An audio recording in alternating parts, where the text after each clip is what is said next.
AFR On Demand is brought to you by Breck Golf. Try Beaver Creek today, just 20 minutes from downtown Baton Rouge in the Zachary area. They've got a PGA Tour driving range, a short game practice area, 30 to 40-yard practice shots. It's a great place to chip and putt and practice if you don't have time for a full round. Book your tee time today, golf.breck.org, golf.breck.org.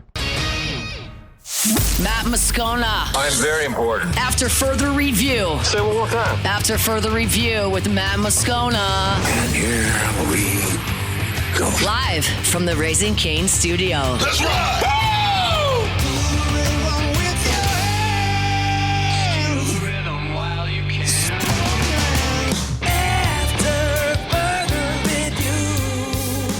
Hour 3. Off we go. Welcome aboard. Glad you're with us. AFR presented by Relief Windows. I'm Matt. Hey, Will. Hey, bud. Paul O'Neill. They're chanting Paul O'Neill's name. Muso. And Mr. Toby Tom Plate.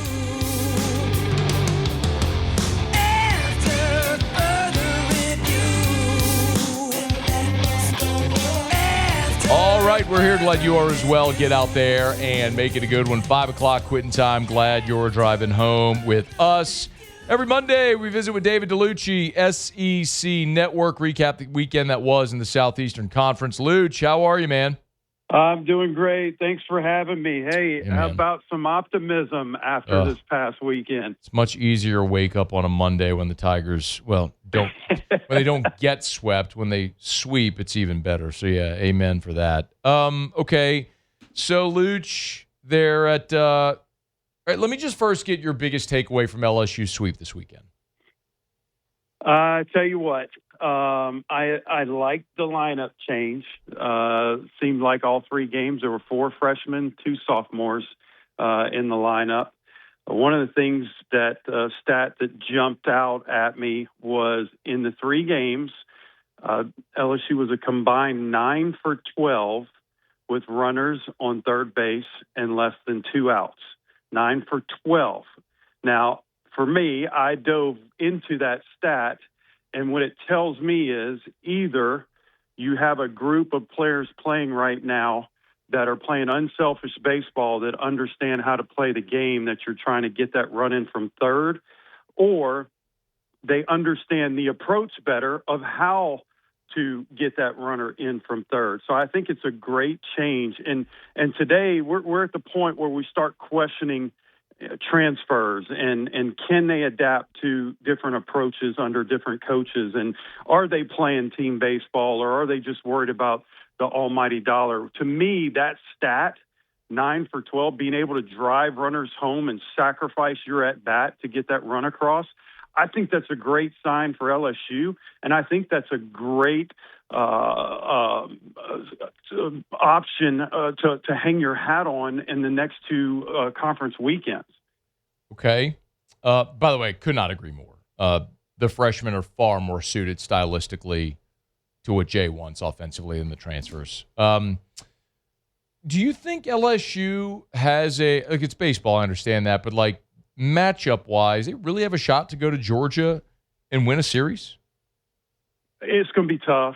It really is. And look, the other thing that motivates Georgia this weekend is there's a chance that they can seal the deal, depending on how A&M and the teams under them play and if they win. So Georgia's going to be really motivated to do it at home to win the title.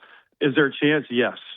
LSU can play the spoiler. A lot of teams like that. They like just not having the pressure of being the target, but going after Georgia. They're going to have to slug the ball, man. It's the team that leads the nation in home runs. I think they're up to 131 right now. 6 guys on the roster have double-digit home runs. It's an elite offensive ball club. But anything happens. LSU is going to play on the same field in the same conditions, and you get a ball up in the air, and you've got some power in this lineup. Anything can happen. Yeah, right field's a joke at Foley Field, so pop flies leave the yard. So beware. There's probably going to be a lot of offense this week. Luch, elsewhere in the league, maybe safe to say Auburn made the biggest statement with a lot on the line with Auburn and Texas A&M, and Auburn going and winning that series on the road in College Station. What should we make of that series both ways from Auburn and Texas A&M? Auburn they went into the weekend with the third best ERA in the country, and A&M went in with third best offense in the SEC. So it was a matchup, offense versus pitching, and I would like to say that pitching won, but Auburn's offense showed up in a big way in game one. They scored 18 runs. They ruled A&M. They dropped 6 runs in the second inning. I mean, it was right out the gate. They've got elite pitching, games 1, 2, and 3. And then the offense has really come on as of late, and they hit a bunch of home runs. Their catcher, Chase Fralick, is absolutely on fire. I think over his last 6 games, he's hitting .520 with 6 home runs. So it's a very good team that's starting to come together offensively, and combine that with the pitching staff. They're really, really good, and they've flown under the radar all the way until, I guess, this weekend when everybody's taking notice.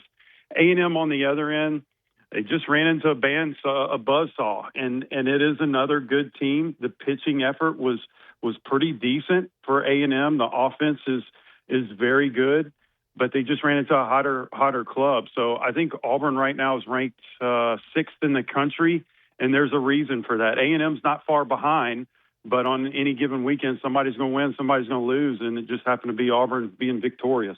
David Dellucci is with us, SEC Network. Takeaways from Texas, Mississippi State, and Austin? Another good matchup, another good series. Texas has been known really for their pitching staff throughout most of the year, and their hitters got hot. But my big focus, and we did a little segment on him in Rally Cap last night, was their game 1 starter. He was just moved up to game 1 from the game 3 role, is Dylan Volantis.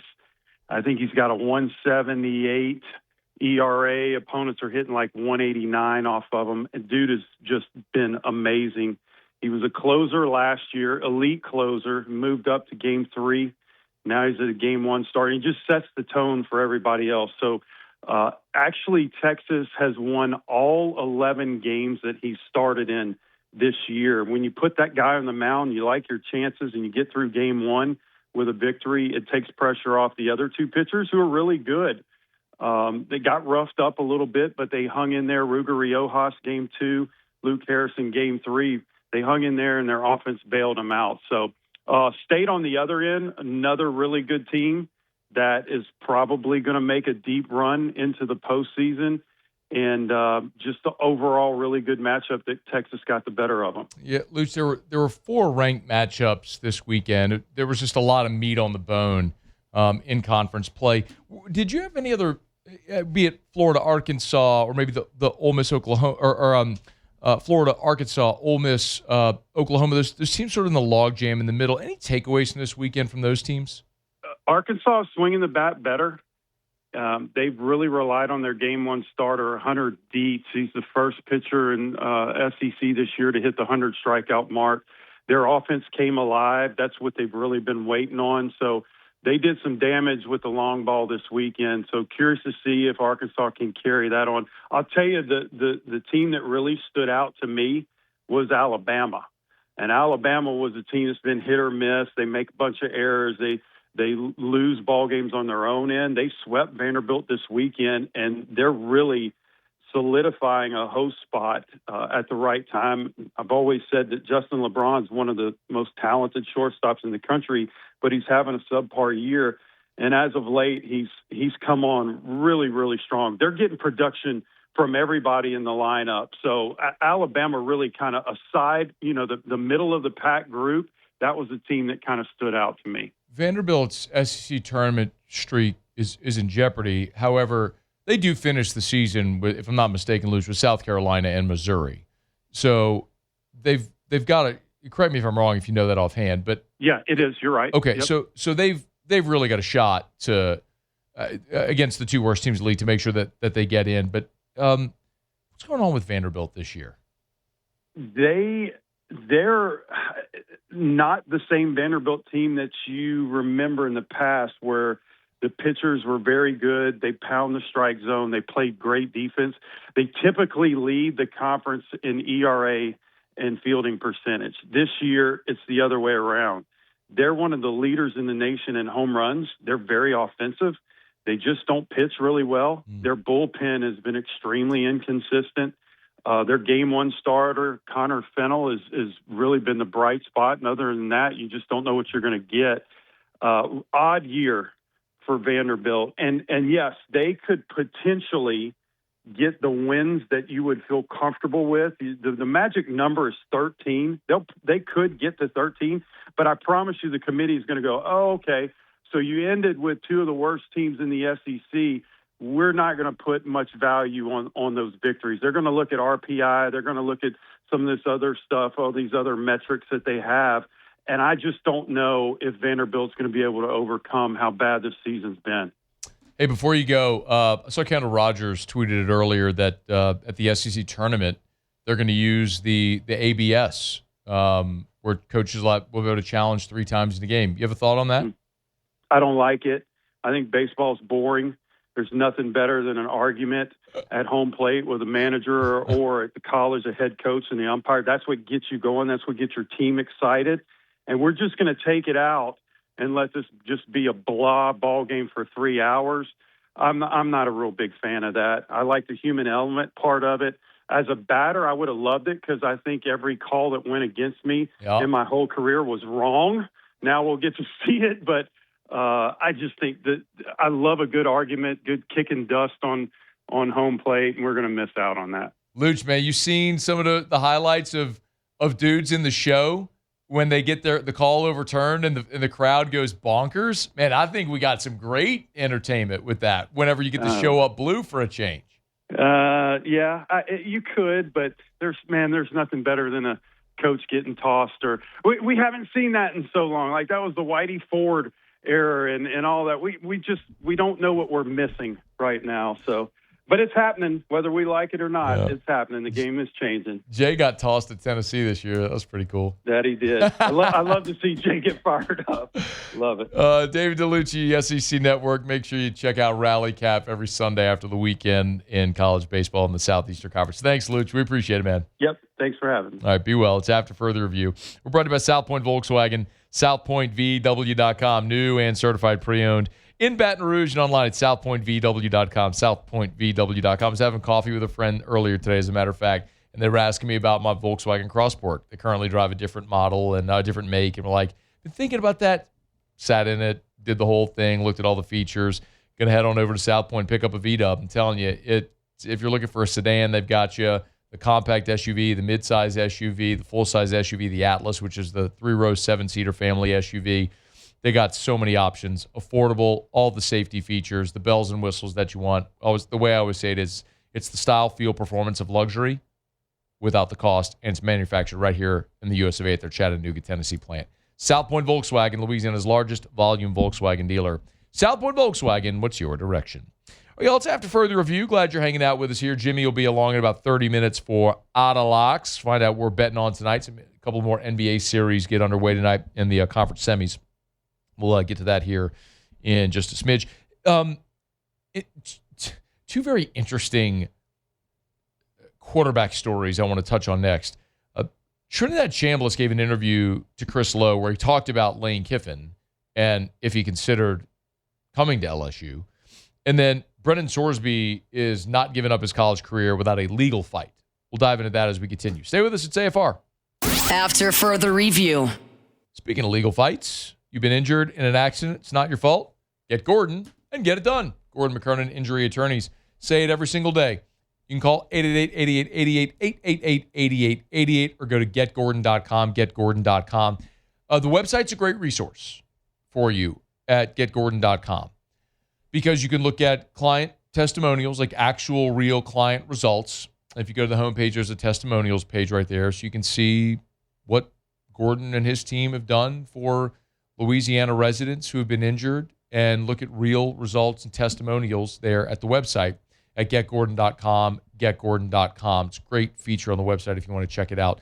And yours could be next. So it starts with that phone call. 888-8888, 888-8888, or go to the website at getgordon.com. You can see right there how you can get contacted with an attorney on Gordon's team. Go to getgordon.com. Get Gordon. Get it done. After further review, presented by Relief Windows. Windows, doors, siding, and oh, we do shutters too.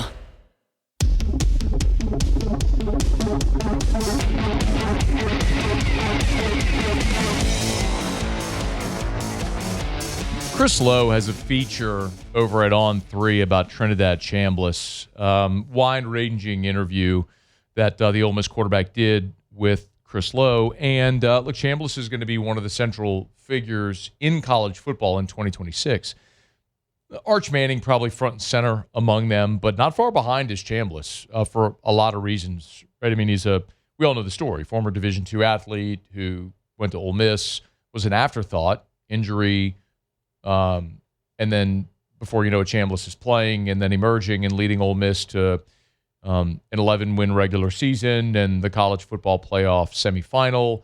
So, and then the offseason with everything that happened with his waiver and having to go to court multiple times and lots of reasons why that's just it's a fascinating story and one that a lot of people around college football are going to follow. This Chris Lowe piece is relevant certainly from an LSU perspective, because Chambliss did talk about Lane Kiffin leaving and his consideration of following Lane Kiffin to LSU. Chambliss says, quote, "Yeah, it was definitely a weird process, him leaving right when we're getting a chance to play for everything we had worked for. And also, just because me coming from Ferris State, our coach was there for the longest, he'll retire there. I guess I wasn't used to something like that and used to the situation, how he handled it. I mean, it is what it is. It's a decision that he made. He thought it was best for his career, better for his family. That's what he prioritized." The note, Chambliss was quick to add that he has no hate or any less love for Coach Kiffin. Quote, "He gave me a great opportunity to come here and play football. I'm truly grateful for that. He made his decision. I wish him the best of luck, except for September 19th when we play him." Now, the point that maybe is the most relevant here that Ole Miss people probably won't love to acknowledge, but Chambliss does now acknowledge, is the thing that we pointed out several times, because from the Ole Miss perspective, I understand it. You want to believe your guy was wrapped in the red and blue and was never going to leave, which wasn't necessarily the case. Remember, the press conference before the Ole Miss Tulane first-round playoff game, Lane Kiffin had left. Pete Golding was the head coach. And Chambliss was asked, because there was a lot of scuttle about Chambliss joining Kiffin at LSU, which you're about to hear in a second, was a real thing. But it wasn't just Chambliss. It was Keywan Lacey, and it was Deuce Wallace, and it was obviously some of the guys that ultimately did come to Baton Rouge, but it was a lot of them, including Chambliss. So, for context, Kiffin's already gone. Pete Golding is the head coach. He's the permanent head coach at this point. Ole Miss is getting ready to play Tulane. It's the week of the game on Ole Miss's campus. Biggest game in the history of that state. And Chambliss is asked if he would consider going in the portal and leaving Ole Miss if he had another year. This is what he said. I would have to consider what the best situation is for me, what I feel most comfortable with, who I trust the most, and just get a feel for every possibility, really. So there's a lot that goes into that.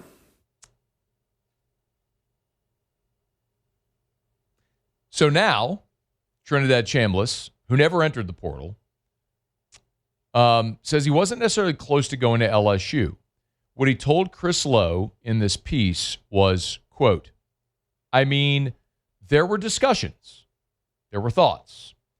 I'm not going to lie about that because you have to understand what my circumstance was. I just transferred here. My offensive coordinator was Coach Weiss. I just learned the system.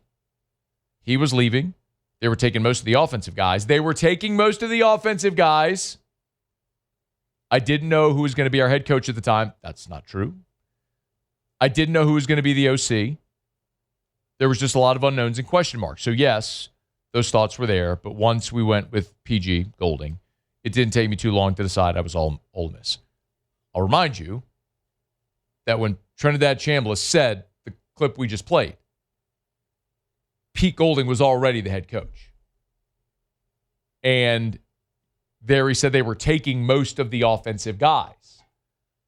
Because, y'all, whether you want to believe it or not, Trinidad Chambliss was coming to LSU. And so was Kejuan Lacey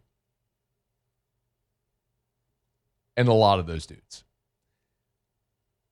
And they beat Georgia. The game that changed everything was Ole Miss beating Georgia. And congrats to them. It was a hell of an upset. It was a hell of a game. But that's what changed everything. Because that was New Year's Day. And the next day the portal opened. And the day after advancing in the college football playoff, none of these guys were going in the portal.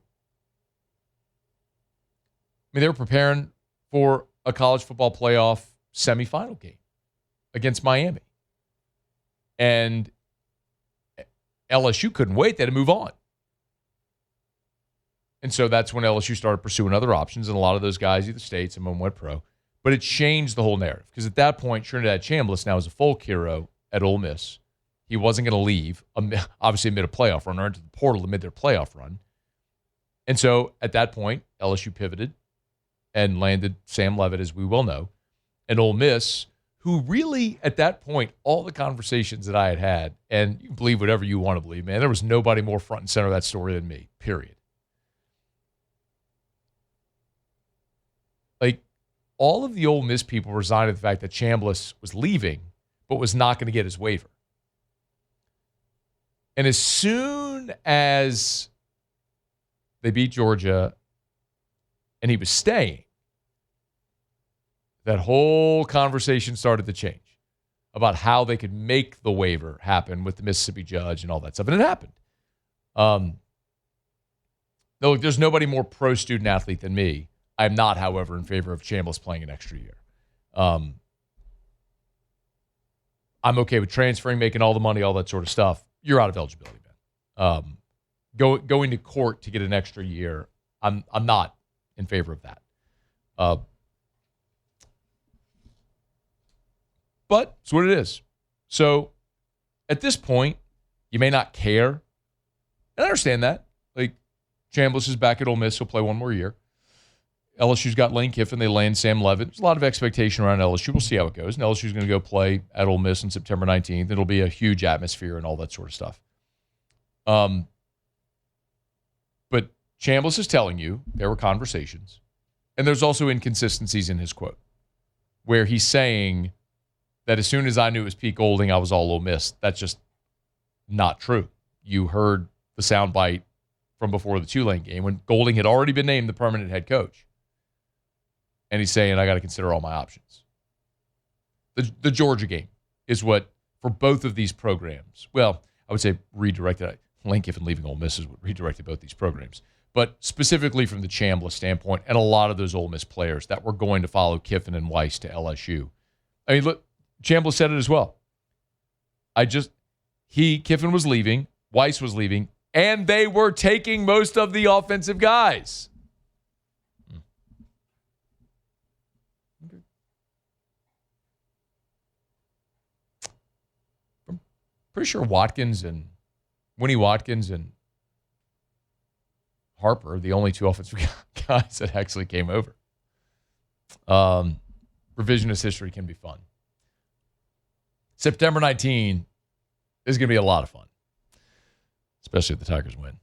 All right, it's after further review. We're glad you're hanging out with us here. Monday edition of AFR presented by Relief Windows. Hey, I always love telling you about First South Farm Credit. If you're thinking of buying land, your first call should be to First South Farm Credit. FirstSouthLand.com.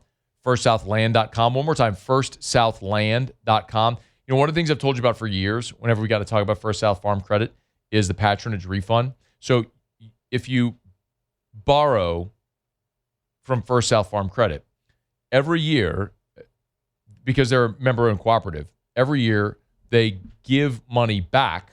They share their profits with their member borrowers. So this year, First South Farm Credit announced a $23.2 million patronage refund.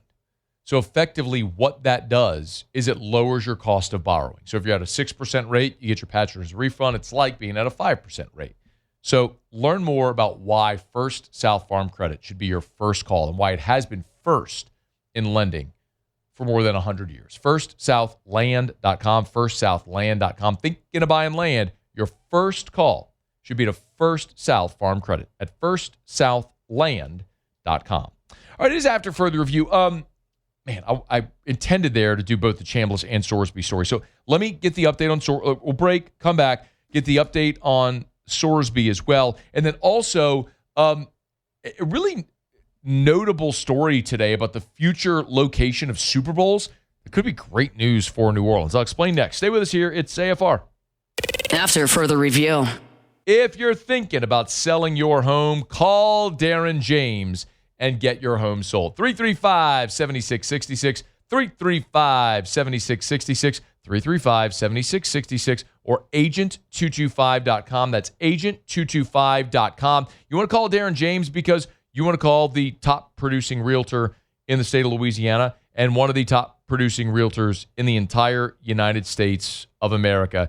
Darren James, the top producing realtor for LPT Realty in Louisiana. And as we've mentioned on the Wall Street Journal, Real Trends lists the top 1% of realtors in America, number 13 in the country last year in the number of homes closed. Listen, I talk all the time about the numbers, and that matters tremendously, right? Like, he's got the skins on the wall. But with Darren, it's really about the customer service experience. Darren is perfected through his people, his processes, giving you the best customer service experience possible. Agent225.com.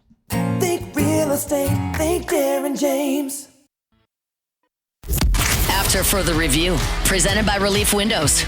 Windows, doors, siding, and oh, we do shutters too. New Orleans and Miami hold the all-time lead for Super Bowls hosted. Each has hosted 11 Super Bowls. And in 2031, the expectation is that New Orleans is going to pass Miami, and it may not be soon that Miami catches up. Miami Dolphins owner Stephen Ross said that Hard Rock Stadium no longer meets the NFL's requirements for hosting a Super Bowl. Now, it's not about the stadium itself, but the area around it. So they've changed the area around the stadium to accommodate the Miami Open and Formula One events. So because of that, Miami, South Florida host committee is no longer in line to host a Super Bowl. Now, one of the things that they had to do after the Super Bowl in 2006, it was the 2006 season when the Bears played the Colts in the rain. Prince had the awesome halftime show in the rain. We all remember. Well, after that, Miami had to add sort of a roof to, as you know, it's sort of there's an opening at the top of the roof, but much of the playing surface is covered now as a result of that weather effect for the Super Bowl, which they never want to have happen. You have a Super Bowl played in the rain, or any inclement weather. But Miami is sort of out of the running. And Stephen Ross said, we're looking at how to make improvements. I want to make the stadium always feel like a new stadium. We're looking what the next phase will be in making the fan experience that much better. They're working with the NFL to try to get back into the conversation. But you look ahead, the next 3 Super Bowls have already been awarded. They're back to L.A. this year after this coming season, so February of 27. Then Atlanta in February of 28. And then Vegas in February of 29. Nashville is building a new stadium for the Titans, which you build a new stadium, you get a Super Bowl. Cleveland is going to be building a new stadium. Cleveland! Which is insane to think that Cleveland might get a Super Bowl. It's an absurdity beyond bounds. Maybe the only thing more absurd would be Chicago hosting a Super Bowl in February when it's -6 degrees, but we've seen it in Minnesota and Detroit already with their new stadiums. Let's hope Chicago is a dome stadium. I cannot possibly fathom an outdoor Super Bowl in Chicago in February. It would just be an atrocity. But those 3 would be on the list. New Orleans, the next time New Orleans is thought to be up, there's a conflict in 2030, but the 2031 Super Bowl, so the 2030 season, the 2031 Super Bowl would be, I think maybe Mardi Gras is the conflict the year before, but the 2031 Super Bowl, the 2030 season, February of 31, is the next time New Orleans, in theory, would be in line. And so, and the plan for the NFL is to consistently go back to LA and Vegas. So LA hosted, remember the Burrow Super Bowl in the 2021 season, the 22 Super Bowl, and they're going to be back in this February in 27, so just 5 years apart. And the thought is they'll be back again at some point in the near future. But New Orleans seems likely in line to host for 2031, where they'd pass Miami, and who knows when Miami's going to get back into the rotation, if they'll get back into the rotation here. So listen, we've talked about it plenty. There's no city better at hosting the Super Bowl than New Orleans. Most people agree it should be a rotation among like New Orleans, Miami, Los Angeles. I think you could throw Phoenix and probably Vegas in the mix as well. Like it should just rotate among those cities. That's not going to happen. It's sort of a quid pro quo. When they build new stadiums, you get a Super Bowl, and that's just going to continue to happen. But it's good for New Orleans if Miami is ineligible to bid right now. Hopefully it does further clear the path for New Orleans for that 2031 Super Bowl. All right, it's After Further Review. We're brought to you by Rouse's, the official supermarket of the New Orleans Saints. Speaking of the Saints, Rouse's.com, Rouse's.com. Hey, look, you can still get live boiled crawfish. I shouldn't say live boiled crawfish, live or boiled crawfish. Hot boiled crawfish at Rouse's every single day while the season lasts. But you know that season's coming to an end, man. We could see the finish line for crawfish season right ahead. But as long as they still got them, Rouse's will still be serving them boiled every day in-house at their in-house boiling rooms. So get on by Rouse's. And remember, tomorrow, Tuesday, is Cinco de Mayo, and Cinco de Mayo is on a Taco Tuesday. So get on by, get everything you need for Cinco de Mayo. Tacos, your ground meat, all the fixins, your chips, queso, quesadillas, everything that you need for Cinco de Mayo. Your tequila, maybe for margaritas. You're having a Cinco de Mayo party at home. Let Rouse's help you out there. Rouse's.com, Rouse's.com, Rouse's. This feels like home. All right, Jimmy's going to be here for Auto Locks in about 5 minutes or so. Let me update the Brendan Sorsby situation. The quick Cliff's Notes that most people know. Last week, Brendan Sorsby, Texas Tech quarterback, under investigation by the NCAA for sports gambling. There's a paper trail. We all know he did it. He's been sports betting, thousands of bets. A lot of that's leaked. We know it. Well, if you sports bet, it's very clear. It's black and white in the NCAA rule book. If you bet on college or pro sports, you're ineligible. You forfeit your eligibility. So Brendan Sorsby should be done. He is done. His college career should be over. Well, Sorsby has retained attorney Jeffrey Kessler to try to regain his college eligibility. Now, he hasn't lost it yet because the NCAA hasn't ruled, but I think we all understand where this is going.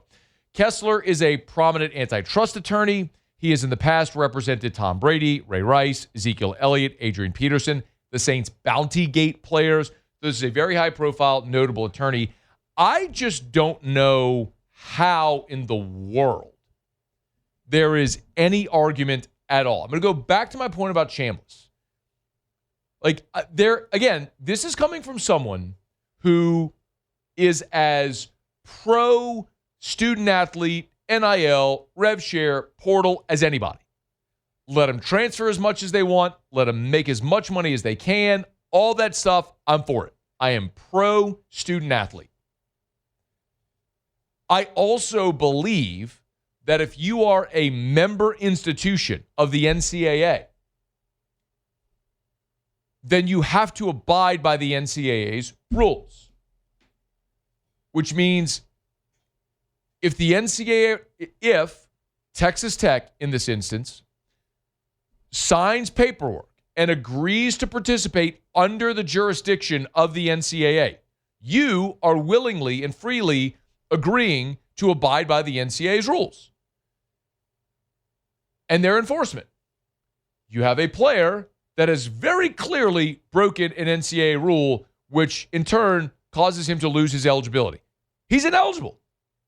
Period. It's black and white. And he's getting an attorney to sue the NCAA. No different than Trinidad Chambliss or Joey Aguilar at Tennessee or any of the other players that have sued the NCAA to try to gain eligibility. We all know why. They want to stay in college to make money, which I get. I don't blame them. And the schools want these players eligible because the schools need to win. So we can point the finger. I'm going to say this again. We can point the finger at the student athletes, but the real people at fault here are the university presidents. Because the one group of people collectively who could put an end to all these lawsuits and all this foolishness are the university presidents. Because the university president is the one ultimately who could say, hey, this university is a member of the NCAA. We agreed to participate in this organization and abide by their rules. You broke their rule. They say you're ineligible. You're ineligible. Period. But the presidents don't do that because they collectively understand, individually and or collectively, that a robust football program and athletic department is the doorstep to their university, and notoriety and increasing admissions and all the things that come as a windfall of that. And so they're hypocrites. The university president, whoever it is at Texas Tech, I don't know who it is a hypocrite. The president of Ole Miss is a hypocrite. At Tennessee, you're a hypocrite. Every university president whose school participates under the NCAA's jurisdiction and is allowing their student athletes to sue the NCAA, you don't need Congress. You don't need Congress. The university presidents could put an end to this, but they won't because they understand the value of winning. So don't let anybody convince you, these university presidents, all high and mighty, nose up in the air, academia, all that nonsense. They're the ones who really could put an end to this. But like Texas Tech with Sorsby, like Ole Miss with Chambliss, they won't do it because they understand the importance of winning financially and for everything, the windfall it causes for the university as a whole. So we'll keep going to court. We'll keep having these charades, and all the blame will be misplaced because the real people who could end it are sitting on their hands doing nothing. All right, it's after further review. Now I got our final break of the show. Jimmy will be here for Auto Locks next. Don't you move. It's AFR. AFR. Rev Fiber. RevFiber.com. RevFiber.com. RevFiber.com. Hey, I really want to talk to business owners. If you're a business owner, if you have a commercial facility, at your business, when you look at your balance sheet, there's always things where you look and say, all right, how can we be more efficient and improve the bottom line? That's true everywhere. It doesn't matter what you do. If you're a one-truck operation, if you're a multinational, everyone looks for how you can improve efficiency and improve the bottom line. Maybe have Rev Fiber give you a quote on what it would take to switch your internet service provider, your cable, your automation, security, all that stuff. Rev's local. They have a better product. They have an all-fiber network. They're more cost-efficient. Like, what if you could save hundreds or thousands of dollars a month by switching service providers? RevFiber.com. Attention tackers, pipe fitters, welders, pipe cutters. If you're looking for work, or you don't even know you're looking for work, you're going to be looking for work after I get done telling you this about River Parish Contractors. Y'all hear ads all the time, maybe where you work right now. A lot of people promoting a lot of different reasons to go work for them. At River Parish Contractors, they have immediate openings, and they will pay overtime. A lot of places don't want to pay overtime. At River Parish Contractors, come work as much overtime as you want. By the way, they got day shift. They got night shift if you want to work when it's cooler. In Baton Rouge, so you don't have to worry about traffic getting home. You'll be home with your family every single day. It's River Parish Contractors. Long-term work, full benefits. Call Big Jake. 318-547-1000. 318-547-1000. Call Big Jake. 318-547-1000. After further review, presented by Relief Windows. Windows, doors, siding, and we do shutters too.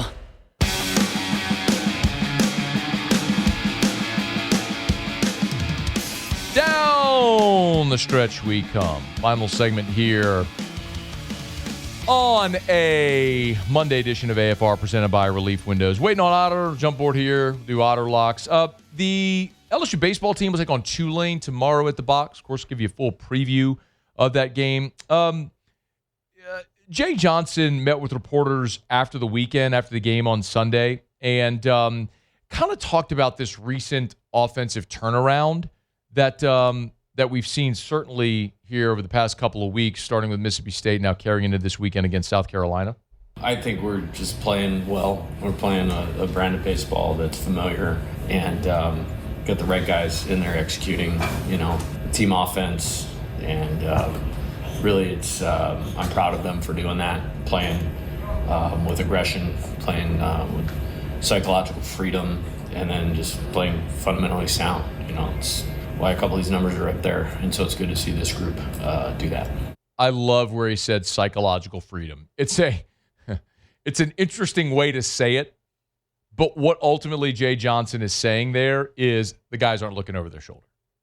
You don't have to go take an AB and worry if you strike out or you ground out or you fly out or you go into the bench. Like, just go play. Go be free. And, Jack Ruckert had a couple of ABs on Sunday, not just highlight him because he's a Catholic High guy, but he had RBI run-producing at-bats in the 6th and the 7th. One in the 7th was a 2-out RBI single. And you're consistently seeing these guys come through in spots where, and it's not just Ruckert or Patrick, it's all of them. It's all of the young guys and how they're producing. They're playing offensive baseball like Jay Johnson wants them to, which is a team-oriented concept. We talked so much early in the year about, I'm not picking on him. Derek Carriel's an amazing player. How many times did we talk early in the season about Derek Carriel hitting balls in the air to the pull side? That's not Derek Carriel's game. He's not a power hitter. Yet he will be in time. Power is always the last thing to come. When Carriel was amazing last year, he's spraying the ball to all fields because he's able to do that. And he's dynamic in that way. And you've seen him get back to that. And that's what all of these guys are doing. Aaron Beatty and Cerna and Braun, they're all, like Braun hit 250 over the weekend, but he walked 6 times. He's a leadoff guy. What's your job? Get on base. Get on, get over, get in. Scored 4 runs. Thank you. Yes, that's your job. You love to see it. Jay was asked also if they're coaching these guys any different on offense.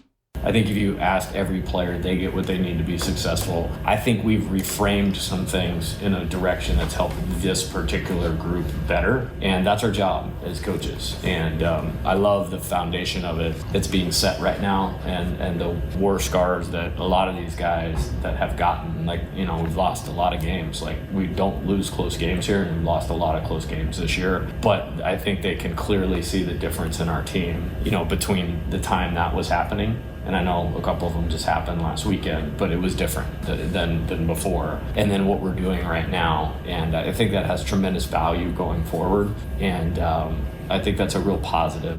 He's 100% right about it being different. Even being swept last weekend with this young core of players. That was different because Kason Evans was a late scratch on Friday. You led in all those games. And in a pinch, you didn't have your Friday night guy and had the whole staff it on Friday. You all know what happened, but it's look at what happened when you had a week to prepare for what it was going to be like, knowing Evans was likely not going to be there, and you saw it this weekend, albeit against South Carolina, but you pumped strikes and you had more of a plan of how you were going to manage the bullpen. Look, going to Georgia is going to be a really tall task. They're an outstanding offensive. They're the best offensive team in the league. You're going to go from playing the worst offensive team in the league to the best. But LSU right now, I would argue, is playing as good a baseball as they have all season. And as Jay said, the psychological freedom there as well to just make it through. And maybe it'll serve them well. Again, I'm a realist. I understand what they're up against and how unlikely it is that this team does what it needs to do to get in the NCAA tournament, to make regionals. But they are playing better. That's undeniable. And you have a shot.